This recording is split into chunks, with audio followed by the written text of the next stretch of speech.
So, tayo po ay saglit na manalangin. Aming Ama at aming Diyos, sama-sama po kaming lumalapit sa iyo sa mga oras na ito at nagpapakumbaba kami sa iyong harapan. Hinihiling po namin na gabayan mo kami sa aming pag-aaral ng iyong salita. Tulungan mo po kaming lahat na ito ay aming maunawaan at ito po ay makita namin ang relevance nito sa aming pangkasalukuyang kapanahunan. Kaya bigyan mo po kami ng kaliwanagan. Tulungan mo po kami. Buksan mo ang aming mga isipan at bigyan kami ng katalinuhan na ito ay aming maintindihan. Tulungan mo po ako, ang iyong lingkod na tagapaghatid ng iyong banal na salita at maging ang aking pong mga kapatiran na tagapakinig sa umagang ito. Pagpalain mo rin po ang aming mga kapatiran na nasa kanilang mga tahanan na dumadalo sa gawaing ito via Zoom. At nawa po ay maging maliwanag din ang mensahe na dumating sa kanilang mga kanya-kanyang tahanan. Muli po aming Ama, salamat po sa iyo. Napakabuti mo sa amin. Sa iyong lahat ng kapurihan, sa pangalan ni Yeshua. Amen. Tayo po ay nasa Book of Exodus, chapter 21 na po tayo, at ito ay ang unang bahagi ng chapter 21. Ang ating pong tatalakayin ngayon ay verse 1 lang. At yung mga susunod po na tatalakayin natin sa Exodus, ito po ay nangangailangan ng isang medyo technical na introduction para po ito ay ating maintindihan. So kaya you might find it a little bit technical, yung aking pong isi-share sa inyo ngayong umaga. Pero ito po kasi ay mahalaga dahil para maintindihan natin yung pong mga susunod na mga tatalakayin natin. Kaya nangangailangan no ito ng pagpapaliwanag. Dahil ang ating pong tatalakayin ngayon ay titingnan natin kung ano yung hinahanap natin doon po sa mga susunod na mga kabanata. So, kaya please follow me as I share with you ito pong part 1 ng chapter 21. So para po dun sa ngayon lang nakadalo sa aming gawain, tinatalakay po natin ang aklat ng Torah. At pag sinabi nating Torah, ito po yung first 5 books of the Old Testament, yung Genesis, Exodus, Leviticus, Numbers, and Deuteronomy. So natapos na po natin yung Exodus. At tayo po ngayon ay natapos na natin yung Genesis. At ngayon po ay nasa Exodus na tayo at nasa chapter 21 na. So ibig sabihin mula chapter 1 hanggang chapter 20 ay na-cover na po natin. So mahaba-haba na po yon. At ngayon itong chapter 21, medyo ito po ay mahahati din sa ilang mga bahagi. Hanggang sa matapos na natin yung chapter 21 and then we will proceed to chapter 22 and so on and so forth. Now, ang pangkaraniwan pong Bible na ginagamit ko ay yung Complete Jewish Bible. Dahil marami pong iba-ibang version ang Bible. Merong New King James, merong King James, merong NASB, may ESB. At ito po ay nasulat din sa iba-ibang lengguwahe. So ang aking pong pangkaraniwang ginagamit ay yung Complete Jewish Bible. Now, ang reason po dito, dahil among sa mga iba't ibang version po ng Bible, ito pong Complete Jewish Bible kasi ang kumbaga po mas Jewish, no? Mas Jewish ang kanyang pagka-translate. Wala po siyang kinikilingang denomination. Kasi yung iba pong mga translations, meron pong mga kinikilingang denomination yun eh. Kaya medyo nakaka-apekto po yun in the correct interpretation of the scriptures. Now, basahin natin yung Exodus chapter 21 sa Complete Jewish Bible.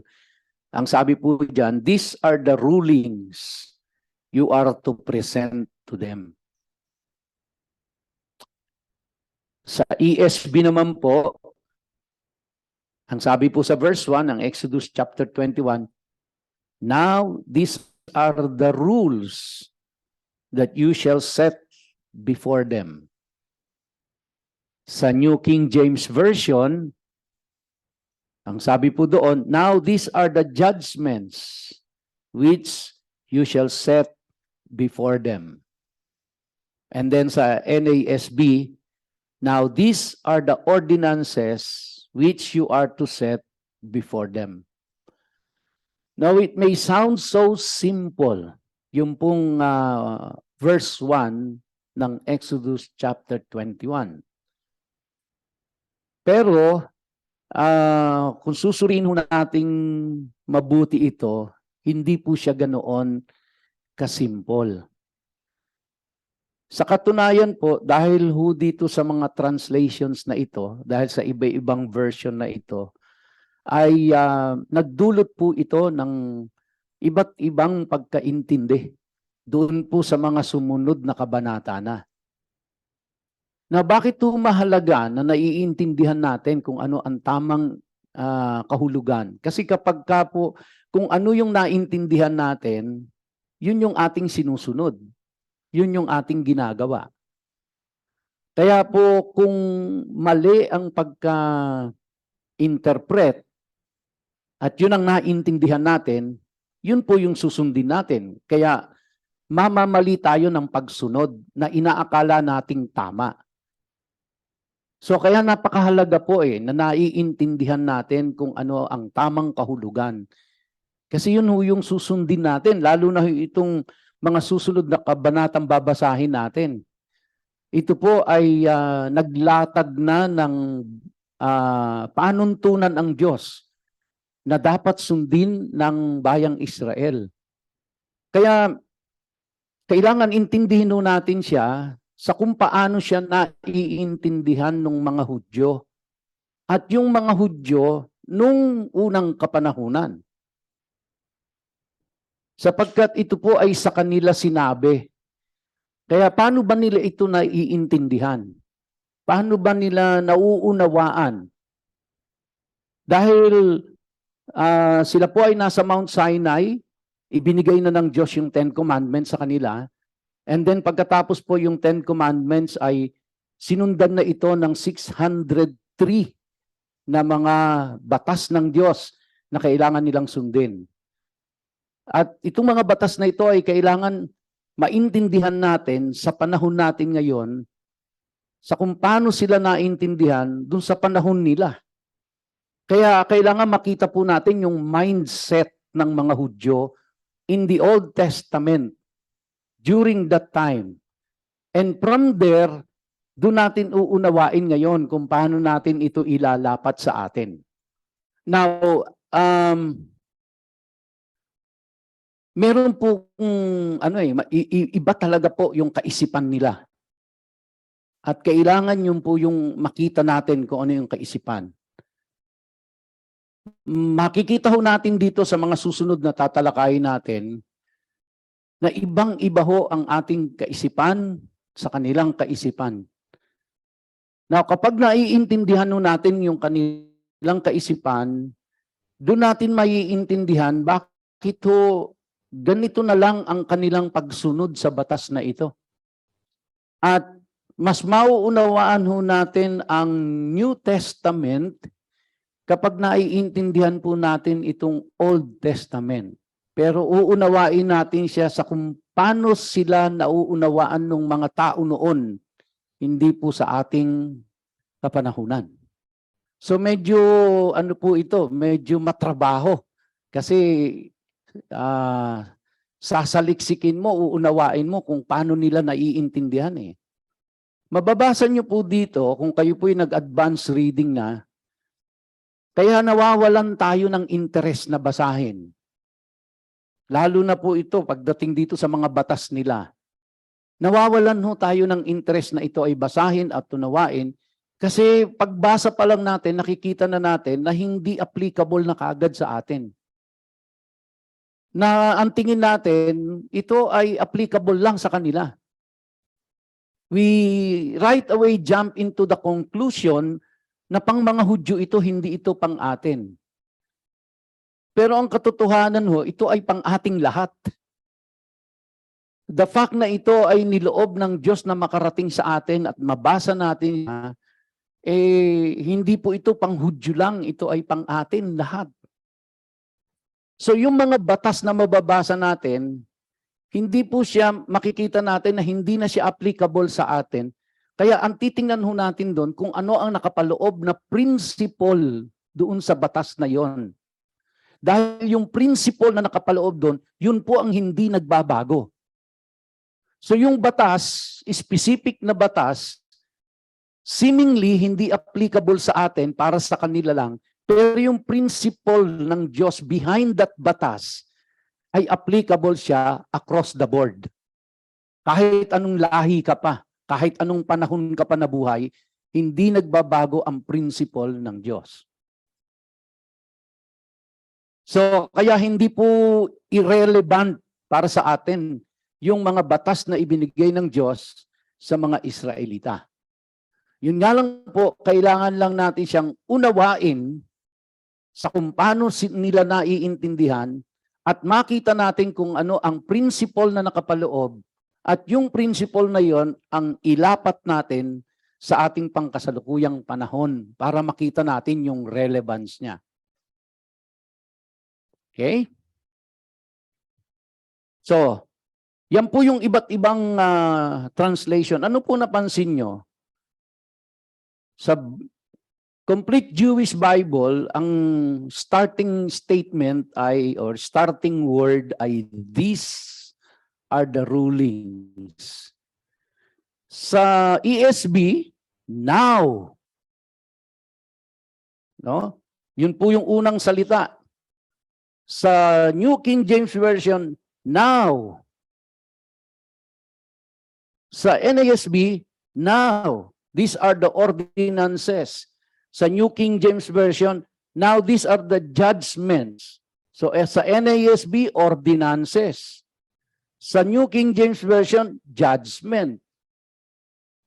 Sa ESV, rules. Sa Complete Jewish Bible, rulings. Tapos, nagsimula po siya dun yung tatlo, ESV, NKJV, tsaka NASB, puro now. Sa original Hebrew Bible po, merong nakasulat doon na hindi nakalagay dito sa English translation. Na yung pong nakalagay sa original Hebrew Bible na omit, yung hindi nakasama dito, ay napakahalaga po. Ano po yung nawawala dyan sa original? Nung tin-translate sa English, nawala po yung Hebrew word. Hindi na i-translate sa English. Ano po yon? Yung pong be-ele. So yung Hebrew word na be-ele ay nawala po yun dun sa English translation. Nalubhang napakahalaga. Bakit to? Kasi ang ibig sabihin ho ng be-ele, and these are. So ang nawala pong word ay end. Napansin niyo po, sa mga English translation, nagsimula sa now, nagsimula sa this, pero na-omit yung pong be-ele. Na ang ibig sabihin po ng be-ele sa English ay and these are. Bakit ito mahalaga? So dahil ho doon sa English translation, nawala yung word na be-ele, which is end. No? Nawala po yun. Ang naging tingin ngayon ng mga tao dun sa pagbasa sa Exodus chapter 20 at saka Exodus chapter 21 ay magkahiwalay na statement siya. Samantalang yung ve'ele, sang-ayon po sa mga rabbi, sa mga Hebrew sages, is a connecting term. Which means, yung pong ve'ele ay siya ang nagsasabi na yung chapter 20 at yung chapter 21 ng Exodus ay magka-connect. Hindi po siya magkahiwalay. Ano ang effect kung iisipin nating magkahiwalay? Kasi po, yung word na end na nagkukonekta sa dalawang chapter, yun ang nagdi-define kung ano ang context nung susunod na mga chapters. So, ibig sabihin po, yung chapter 21, pag pinag-aralan natin yon and onwards, ang context nun sa pag-unawa natin nun ay yung Exodus chapter 20. Kaya kung hindi natin uunawain yung chapter 21 sa context ng chapter 20, hindi po natin mabibigyan ng tamang kahulugan yung chapter 21 dahil maa-out of context tayo.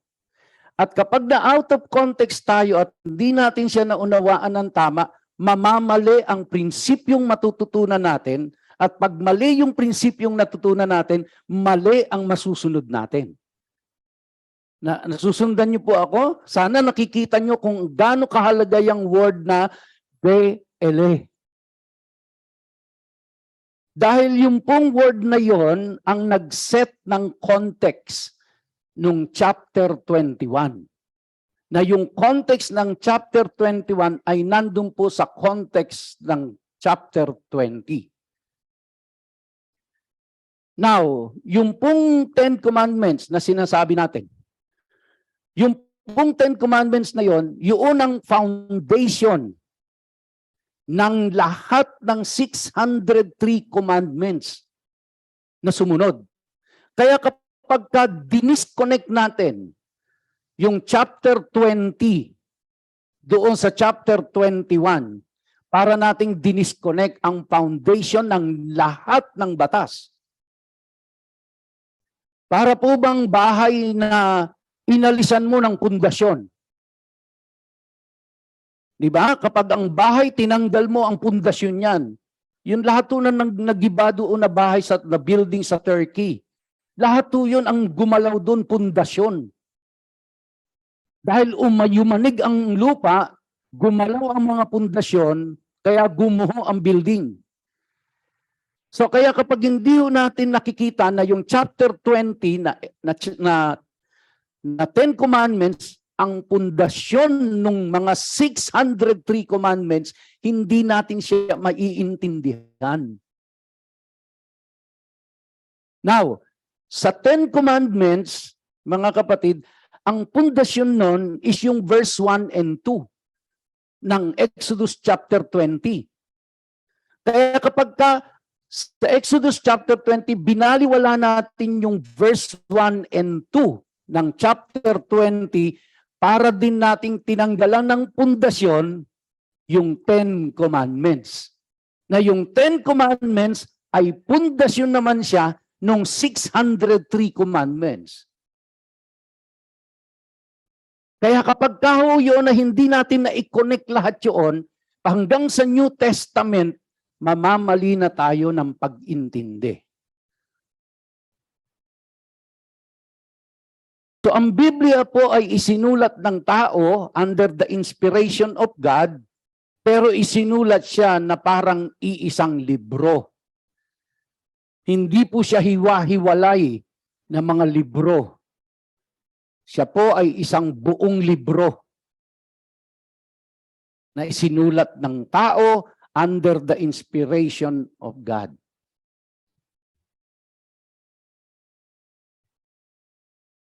Now, ito po ay matagal na nating natalakay ito. Ulitin ko lang bilang reminder lang ho.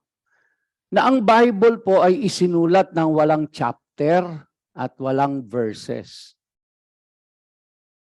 Isang dire-diretsyong sulat ho yan. Walang chapter 1, chapter 2, chapter 3. Wala pong chapter 1, verse 1, verse 2, verse 3. Yan po ay isang dire-diretsyong sulat yan. Nagkaroon lang ho ng chapter yan at saka ng verses yan nung mga around the 13th century. Noong yung bishop po ng Canterbury na si Stephen Langlong ay nakita niya na magandang lagyan ng chapter at verse para mas madali siyang basahin at pag-aralan. Kaya while he was traveling from one place to the other, mahaba-haba yung biyahe niya, yun ang ginawa niya. So kaya hindi po original na ang Bible ay isinulat na may chapter at verses. After 200 years, nakita po ng isang rabbi na mali ang ginawa ni Stephen Langlong, yung Bishop of Canterbury. Kasi nung binabasa nung rabbi, nakita niya na napuputol yung flow. Yung flow of thought napuputol dahil doon sa chapter at verse. Kaya ang ginawa po nitong rabbi na ito, nilagyan niya rin ang sarili niyang chapter at verses. Kaya mapapansin niyo po, kaya itong complete Jewish Bible na ito ay iba po yung kanyang mga verses, chapter and verses. Meron pong sa complete Jewish Bible ay mahaba pero maiksi doon sa English Bible. Meron namang maiksi sa complete Jewish Bible, may mahaba naman sa English Bible. So, but ito pong chapters and verses na ito, this is something artificial. This is not something original sa Hebrew Bible. And this is something arbitrary. So, kaya in the interpretation of the scripture, mahalaga po na binibigyan natin ng pansin yung chapter and verses. At ito na po yung isang typical na example na nung nilagyan ng chapter at verse, yung pong chapter 21, imbis na ang kanyang connecting term ay end, dahil nag-end yung chapter 20, nilagyan nila ng now. So malaki po yung pagkakaiba ng word na now sa end. So kaya po yung word na end, yung pong VLA, ay napakahalagang intindihin yon dahil yun po ang nagko-connect sa chapter 20 at 21 at yun po ang nagdi-define ng context ng mga susunod pang sasabihin ng Diyos sa kanila. So,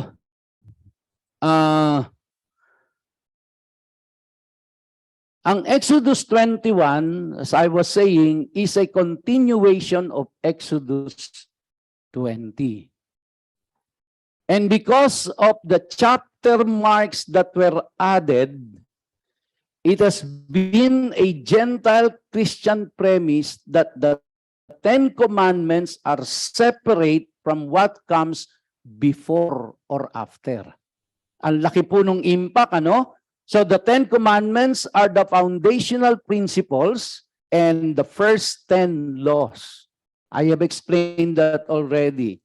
Para po yung constitution natin, di ba? Yung Constitution of the Philippines, meron pong preamble sa simula. Now, yung pong preamble na yan ng constitution natin, siya po yung nagsasabi ng context and principles na nakapaloob doon sa Constitution. Kaya yung pong preamble ay hindi separate document ng ating Constitution. Ang preamble po ay part ng buong Constitution natin. At doon sa preamble, doon natin makikita kung ano yung kung ano ang context ng buong Constitution at kung ano ang principles na nakapaloob doon po sa ating buong Constitution. So kaya yung preamble is not a separate document from the Constitution, but it is part of the Constitution. In the same way, ganun din po ito. Yung pong Ven LA ay part siya nung chapter 20 at chapter 21. Okay? So, sabi po sa Exodus 21 verse 1, now these are the rulings you are to present to them. These are the rulings you are to present to them. So natalakay na ho natin kung ano yung napaka-controversial na word dito na now at yung word na end na inalis pero nasa original Hebrew Bible. Ang pangalawa po is yung pong word na rulings. Bakit ito mahalaga ito? Kasi sabi po dyan ng Panginoon kay Moses, and now, these are the rulings you are to present to them. So, ibig sabihin, lahat ho ng sasabihin susunod doon sa verse 1, no? Ay yun yung ipe-present ni Moses sa tao. So, kaya, mahalaga po na naintindihan natin kung ano yung Hebrew word na ginamit doon sa word na rulings. Kasi nakita po natin na yung iba't ibang translation, iba't iba ang ginamit na English word. Napansin niyo po kanina? Meron nung gumamit ng rules, may gumamit ng laws, may gumamit ng judgment, may gumamit ng ordinances. So pagka binasa ho natin, now these are the, yung iba sinasabi, these are the rules you are to present to them. Do sa ibang English translation, now these are the laws. So may pagkakaiba na po yung rules at saka yung laws.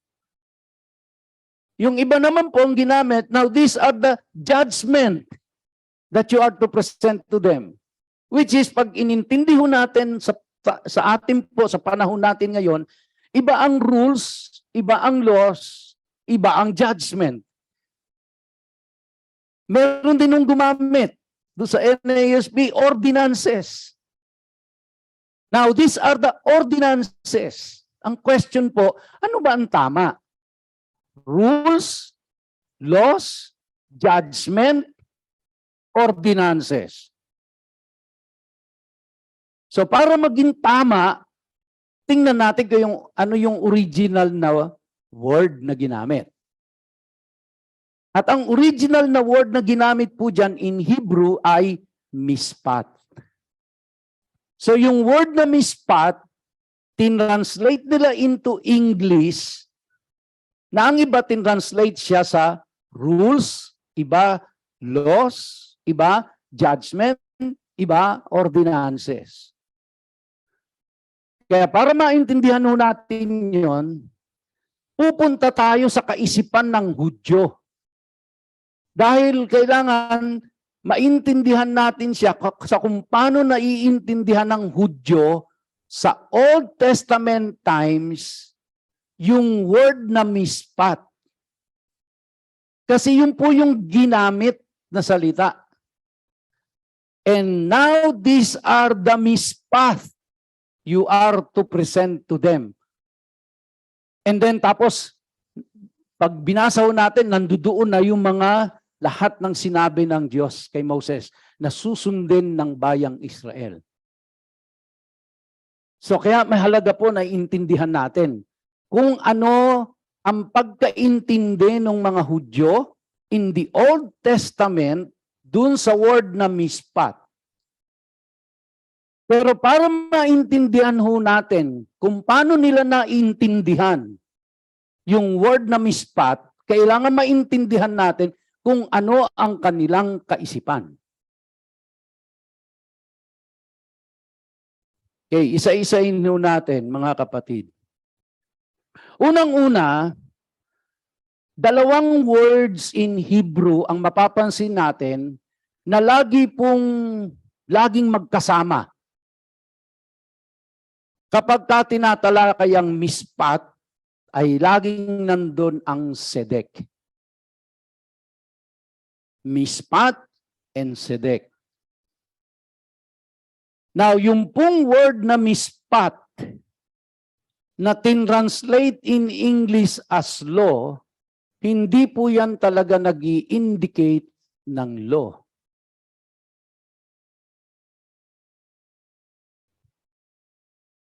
At ito pong mga Hebrew word na ito, bakit ito nagkaganon? Bakit nagkakaiba-iba ng translation? Kasi po yung Hebrew word na mispat at sedek, ito po ay mga Hebrew concept not readily translatable to Greek. So alam mo natin na yung Hebrew Bible, original Hebrew Bible ay tinranslate into Greek. Di ba? Na ang tawag natin ay Septuagint. So, nung tinranslate yung Hebrew Bible from Hebrew language to Greek language, yung Old Testament, ang tawag natin ay Septuagint. So, nung tinranslate po yung word na mispat at saka yung sedek into Greek, hindi po siya readily translatable. Kaya doon po lumabas, dahil gumamit sila ng Greek word, and then the Greek word was translated into Latin, which is tinawag nating Vulgate, and then yung Latin tinranslate into English. Kaya nung matranslate sa English, ang lumabas po ay law, ordinances, judgment, and all that. Because hindi siya readily translatable into Greek. Bakit hindi readily translatable? Kasi siya po ay concept, hindi siya word. So yung word na mispat ay concept na hindi siya pwedeng i-translate basta-basta kagad sa iisang word din. Kaya kapag sinabi mong mispat, mga kapatid, yung word na mispat ay hindi word. Yung word na mispat ay concept. Kaya walang one word that can translate mispat into one word. Because mispat is a concept. Na yung concept na yon, mga kapatid, ang nakakaintindi lang yung mga Hebrew. Yung mga Hebrew nung Old Testament, nung panahon ni Moses. Kaya iintindihin natin siya kung paano nila inintindi nung ibinigay ng Diyos kay Moses yung batas. At nung ipasa ni Moses dun sa mga tao. At ang sabi ni Moses, ang sinabi kay Moses ng Diyos, and now these are the mispat. So immediately yung mga Hudyo, pag dinig nila ng now these are the mispat, ang isip nila ay konsepto.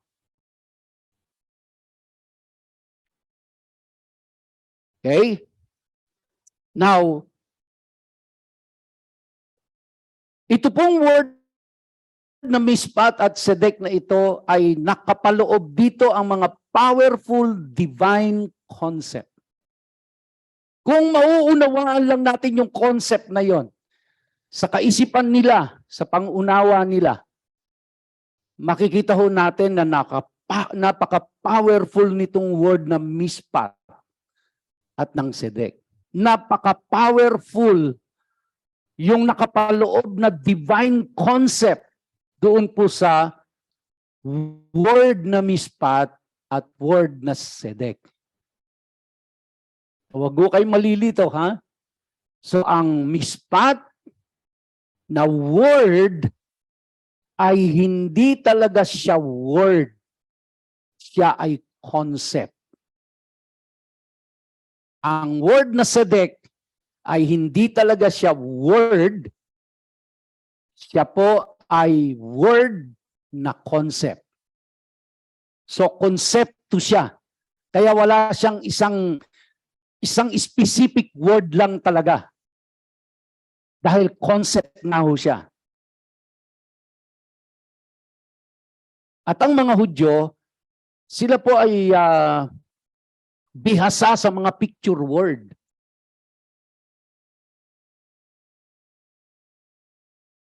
Ngayon, pasukin ho natin ang kaisipan ng Hudyo. Kasi pag napasok natin ang kaisipan ng Hudyo sa panahon ng Old Testament, doon po natin maiintindihan kung ano ang concept ng mispat at ng sedek. And uunahan ko na ho kayo, malayong malayo sa kaisipan natin. Malayong malayo po.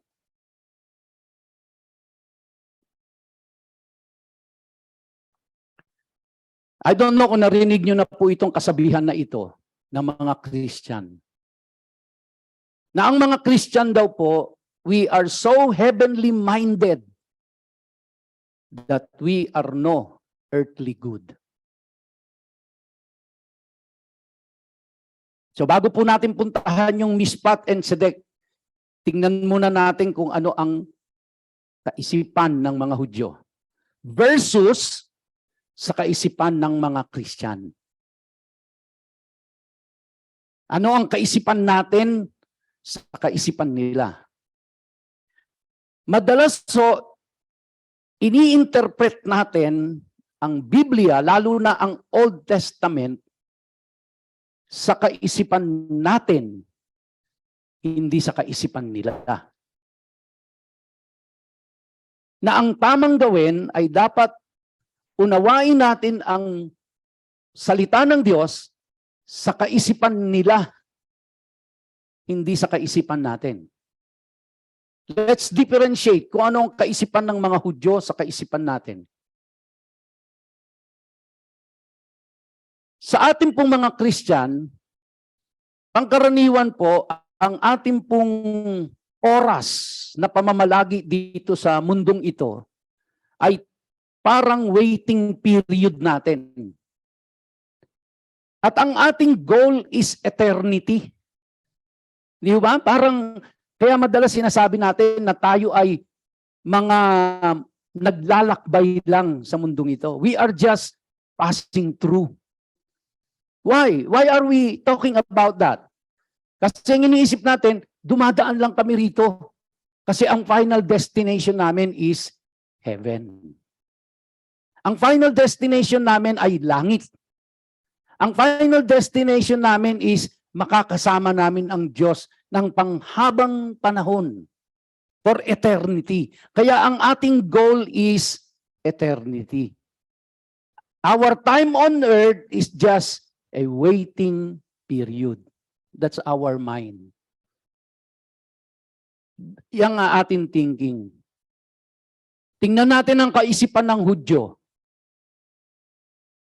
Now, ito po ay kaisipan ng Hudyo in the Old Testament. Time nila Moses. Sa time nila Moses po, ang mga Hudyo, they paid little attention to heaven or eternity. Alam niyo po ba to? That the Old Testament Hebrews, they don't think of heaven. The Old Testament Hebrews, they do not have the concept of eternity. Do you want to prove that? Basahin niyo po ang buong Old Testament. Basahin niyo po ang Old Testament. Lahat ng librong sinulat ni Moses, ng mga prophets, basahin niyo pong lahat. And I can guarantee you na zero ang concept nila about life after death. You will not find in the Old Testament the concept of heaven and eternity. So the Old Testament Hebrews, they don't think of eternity. They don't think of heaven. At sa kanila pong kaisipan, it is very unthinkable na ang isang human being like them will live side by side with God in heaven. That is to them unthinkable.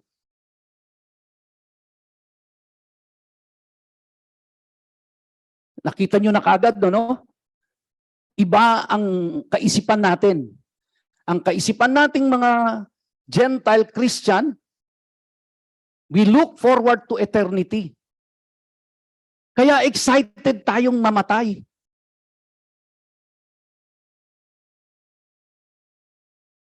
Hindi ba? But we are afraid of dying, but we are not afraid of death. Di ba? We are afraid of dying. Of course, ayaw nating tayo ay masagasaan na lang dyan, maaksidente, mamatay tayo sa sakit. We are afraid of dying, but we are not afraid of death. Why is that? Because our mind is set on eternity with God in heaven. The mind of the Hebrews, they are afraid of dying and they are afraid of death. Because they do not have the concept of heaven and eternity with God.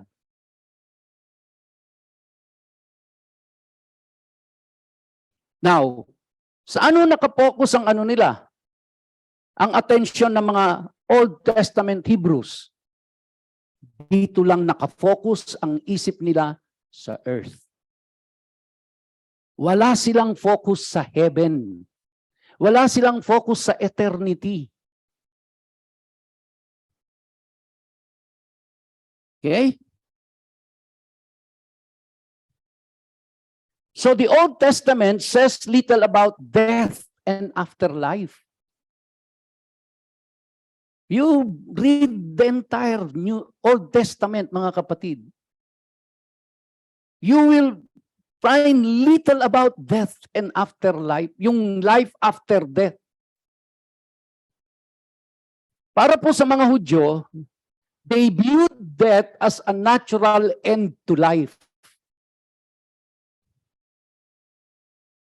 Kumbaga, kung yung pagsilang is a natural start of life, yung death is a natural end to life. Yun lang sa kanila. Kaya ang goal po nila was to live out a full natural lifespan.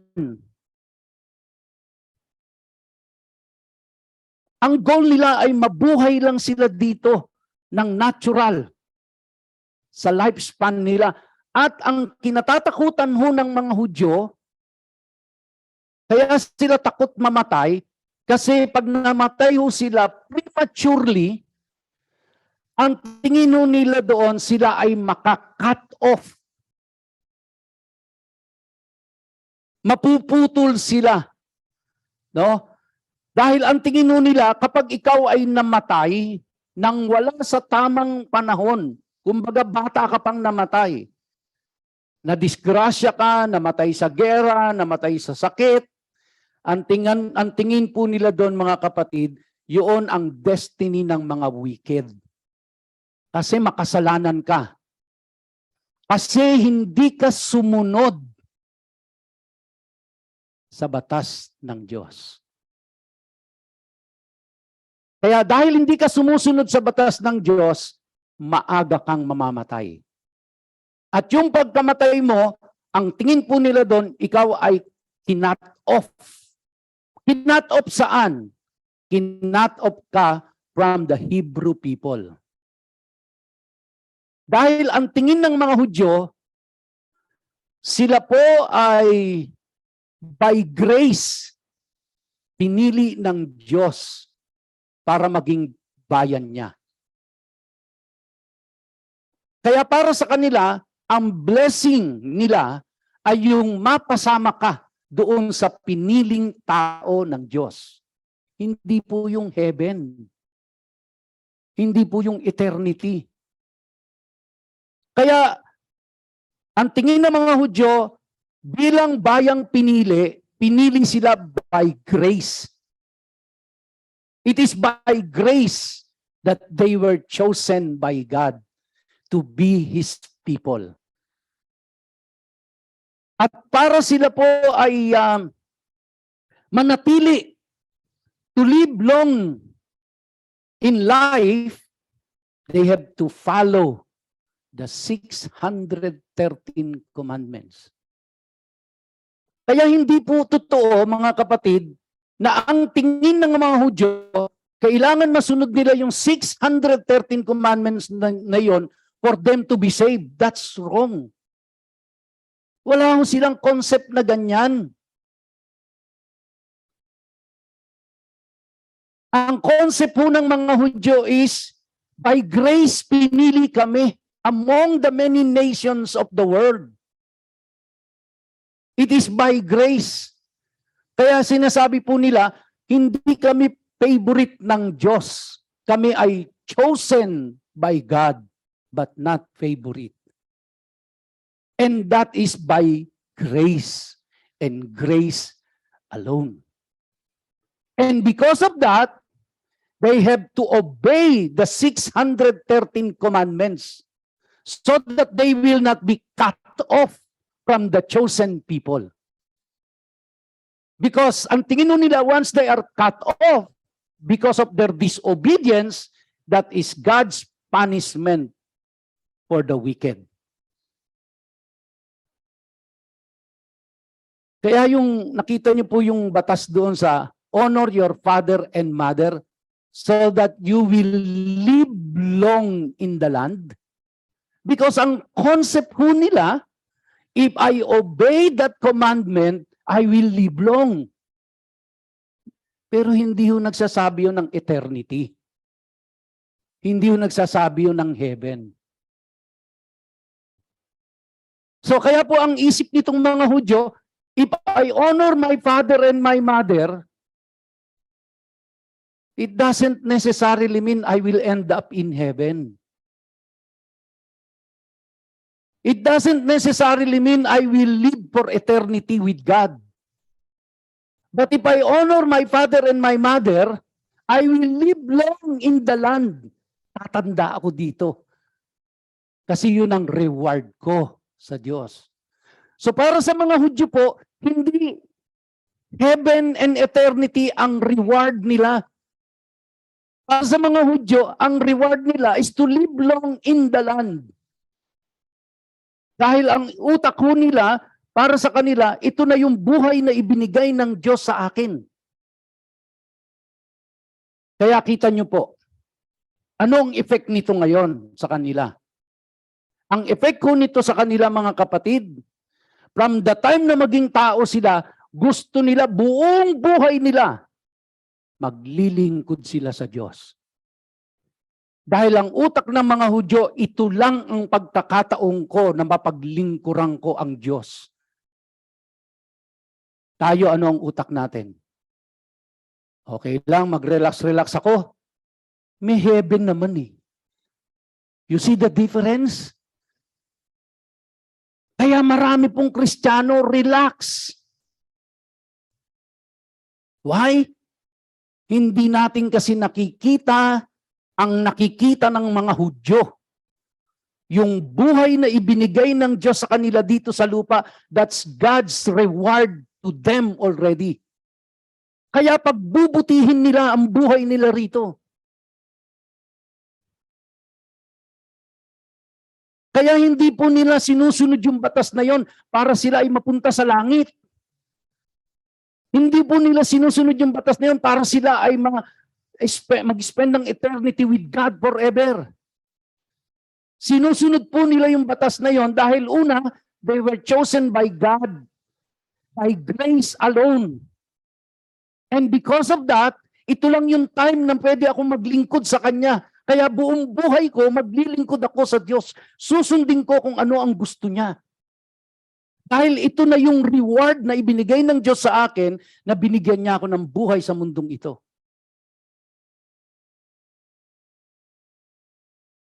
Pero sa atin, no, di ba? Okay lang yan. May heaven naman eh. Yun ang reward ko. I will be with God in heaven forever and ever. I will be with God for eternity. Pag namatay ako, punta naman ako sa langit eh. Ang Hudyo, wala akong kaisipang ganyan. Ang kaisipan ng Hudyo, hanggat buhay ako sa mundong ito, paglilingkuran ko ang Diyos na nagbigay ng buhay sa akin.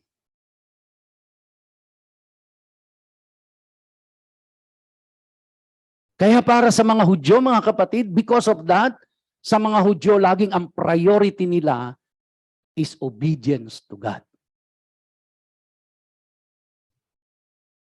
Yan ang priority nila. Kaya hindi ho burden yung 613 commandments sa kanila.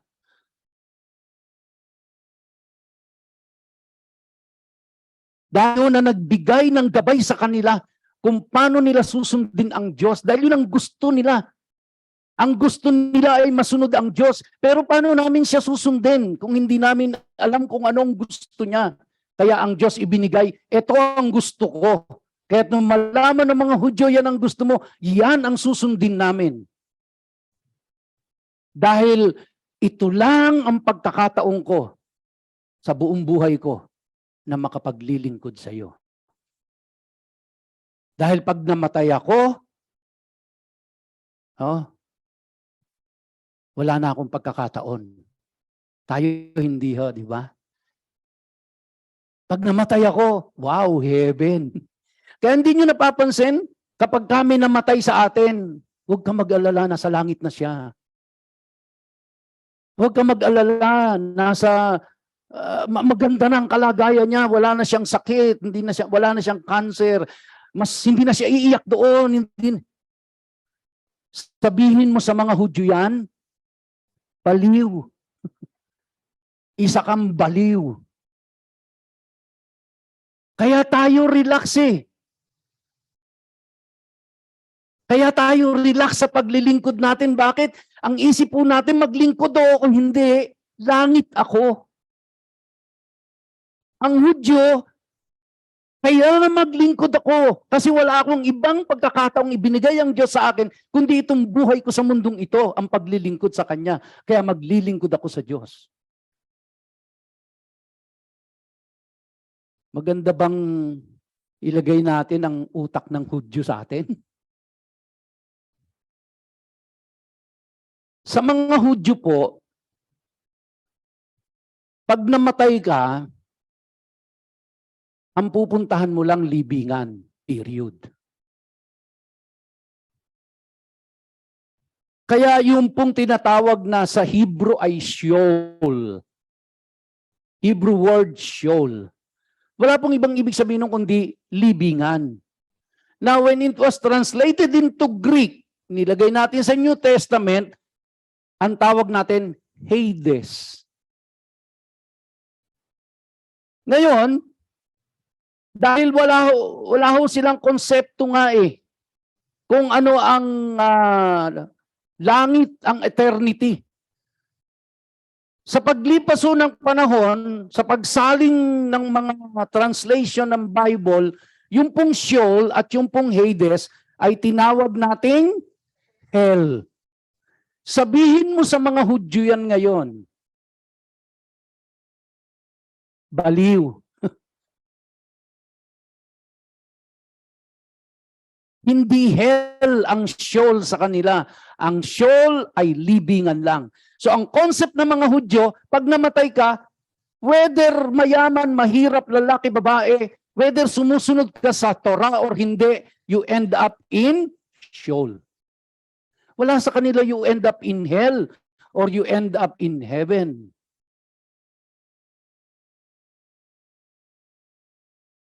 Ito pong concept ng Sheol at ng Hades na siya ay na siya po ay parang heaven and hell, no?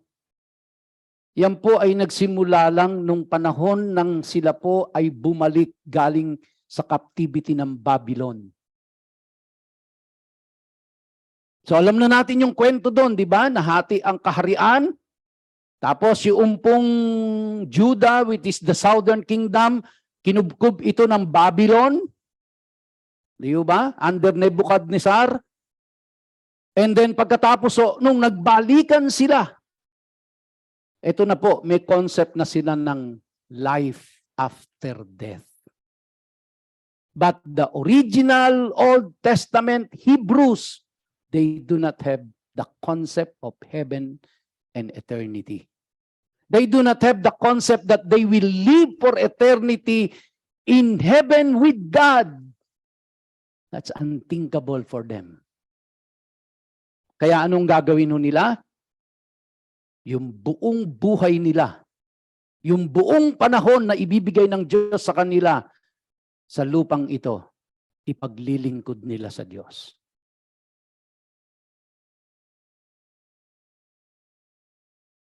Sorry to say, pero tayo po, kasama ako doon, kaisipan natin, teka, may karir pa ako eh. Pag makakahadlang sa karir ko yan, ministry, karir muna. Teka muna, may negosyo pa ako eh. Pag makakahadlang yung ministry sa negosyo ko, negosyo muna.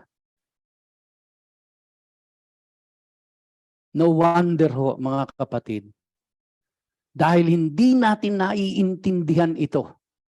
Kaya ang commitment ng mga Gentile Christian sobrang babaw.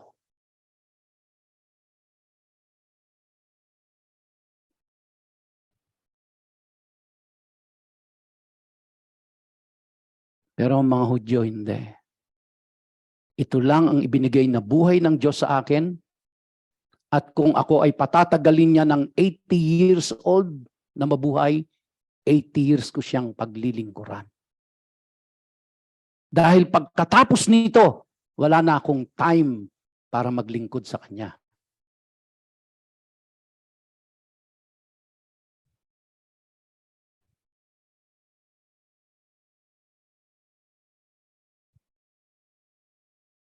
$11:30 na ho.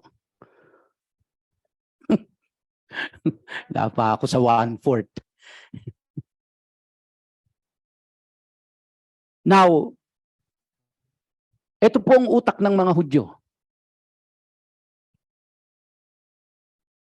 Bakit to sila, buong buhay nila maglilingkod sila sa Diyos? Bakit to? Kasi ang tingin ng mga Hudyo, kapag namatay ka, you will be separated from Yahweh. Kaya habang buhay ka, kasama mo ang Diyos, kasama ka ng Diyos. Pero pag namatay ka na, you will be separated from God. Tayo ang utak natin, ay salamat, mamamatay na ako. Kasi for eternity, kasama ko ang Diyos. Now, please understand na ang utak ni Pablo ay utak Hudyo.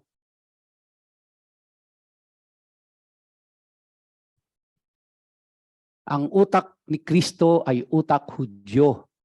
Ang utak ni Pedro ay utak Hudyo. Lahat ho ng nandiyan dyan sa Biblia, from Old Testament to New Testament, utak Hudyo lahat yan. Kaya papasok tayo sa utak nila. At iintindihin natin sila, bakit sila ganong maglingkod? Bakit sila kahit patayin, kahit na magsakripisyo, maggutom, si Pablo ma-shipwreck and all that. Bakit sila ganong maglingkod? Old Testament states all go to Sheol. Now, sang-ayon po sa mga pagsasaliksik, mga kapatid, at sa pag-aaral, alam niyo po ba na ang mga Hudyo lang Ang wala po silang kaisipan ng tungkol sa underworld. Wala ho silang kaisipan ng tungkol sa underworld. Wala ho silang kaisipan na ganoon. Ang kaisipan nila, ito lang ang buhay na ito na ibinigay ng Diyos sa amin.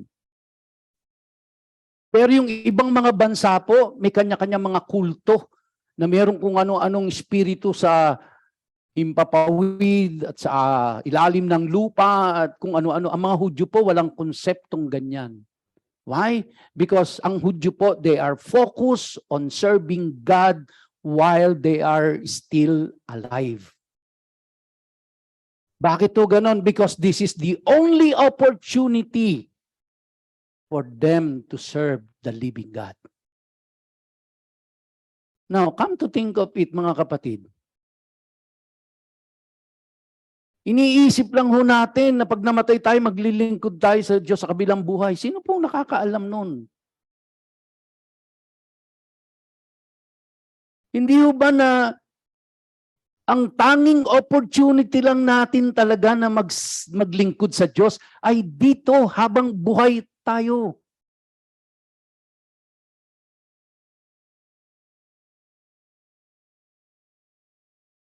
Hanggat malakas tayo.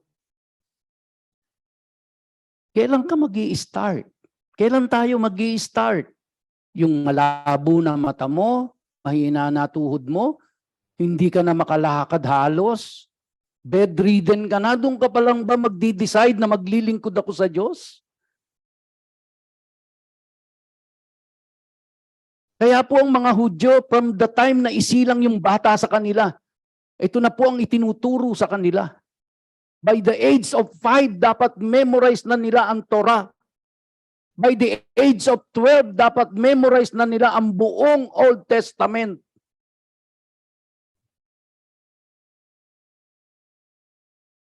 Ang layo sa atin, ano? Tayo magre-retire na hindi pa memorize kung ano yung pagkakasunod-sunod ng book sa Bible. Di ba? Ano nga susunod sa Leviticus? Ano ba yung susunod sa Romans? Di ba? Meron namang ano eh. Di ba? Makikita ko naman page number 125. Pero ang mga Hudyo hindi. Ang mga Hudyo hindi. Yan ang concept nila. So, pupuntahan ho natin niya kung ano ibig sabihin ng mispa. At saka po ng sedek. Wala pa ho tayo doon. So kaya po mga kapatid, physical life was once only time to serve Jehovah. In Christ's day, Hebrews had developed a strong death and afterlife doctrine, which they call Olam Haba. Kaya kung tutusin po yung konsepto ng life after death or afterlife doctrine, this was developed during that time na po ng Panginoong Hesukristo. But during the Old Testament times, they do not have the concept of that. Their concept is Mitzpah and Sedek. So next time po, yun yung ating tatalakayin, mga kapatid. Kasi yun ang sinabi ng Diyos kay Moses eh. Di ba? And now these are the Mitzpah that you will present to them, to the Hebrews. So wag ko kayo mag-alala, iisa-isahin ho natin yon kung ano yung mga ipinag-utos ng Diyos na yon. And let us see kung ano po ang significance and relevance nito sa ating pong kapanahunan. And I'm telling you, meron hong relevance and significance lahat yon. We will learn God's principle behind dito po sa mga mitzvah na ito and sedek. And you will also discover, mga kapatid, sa pagtatapos ko po, you will also discover na ang gospel pala hindi nagsimula sa kapanganakan ni Hesukristo. Ang gospel ay nagsimula kay Abraham. At yan ay nakapaloob sa concept ng mitzvah at sedek. Okay? Exciting po. This is very exciting, mga kapatid. Tayo tayong lahat. My time is up. Sorry po, ako'y nag-overtime ng 5 minutes. So si